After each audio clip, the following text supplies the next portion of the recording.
Attention, Magpies fans. Hold on tight because today's news is heavy. There's hot news about the transfer window, changes in the squad, and even a rant from a club idol. So hit the like button, subscribe to the channel, and activate the bell. Because now information is in your blood for those who live Newcastle United.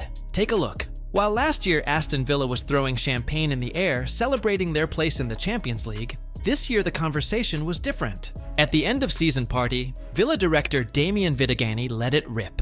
A challenging summer is coming because of the financial rules. Translation: there's going to be a heavy sale there. And this is a warning sign. Remember the ordeal Newcastle went through last year, almost having to sell Anthony Gordon to Liverpool? The board sweated it out to avoid violating the PSR, the Premier League's financial limit. But hold on tight. This time, the situation is different. Much stronger, much more stable. Eddie Howe makes no secret of it. We want to do the opposite of what happened last summer. We are in a strong position. And what's more, he has already let slip that Newcastle can indeed take advantage of clubs that need to sell players quickly to avoid breaking the bank. The question that everyone wants to ask is, who's coming? Stay tuned, because this market is promising. Mark Guehi's name has once again been mentioned behind the scenes at St James's Park. The Crystal Palace defender, who had a great campaign for England in the Euros and also lifted the FA Cup with the Eagles, has been a long-time target for Newcastle. And the board is preparing an official offer. But there's a curious detail in this story. Guehi wears the number 6 shirt at Palace. And guess what? That's exactly the shirt of our captain, Jamal Lascelles. The problem is that Lascelles is on the radar to leave this window, also due to injuries. If he leaves, the way is clear for Guehi to inherit the number 6. Otherwise, he'll have to choose another number.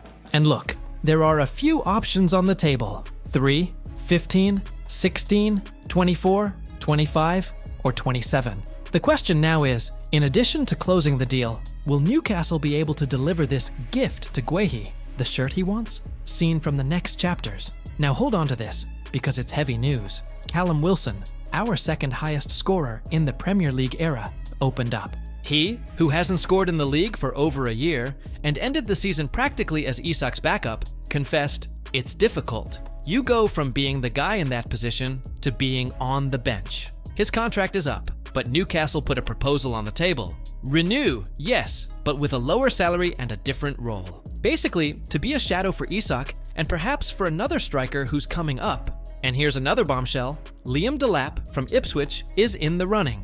But Chelsea have entered the competition strongly. Wilson is divided. He doesn't hide the fact that he feels the weight of no longer being a regular starter, but he also understands that he can help the group in other ways. The truth is that, as a free agent, he is already being approached by Leeds United, Wrexham, and even Birmingham. The question that remains is, will he accept being a supporting player on Tyneside, or will he seek minutes elsewhere? So, fans, what a soap opera, huh? Newcastle is strong in the market, with its eyes on opportunities and big decisions ahead. Who's coming, who's leaving, and who's staying?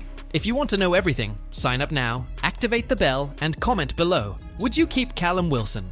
And how much would you pay for Mark Guehi? Let's talk about it, because this is Magpies News, the Newcastle Fans channel.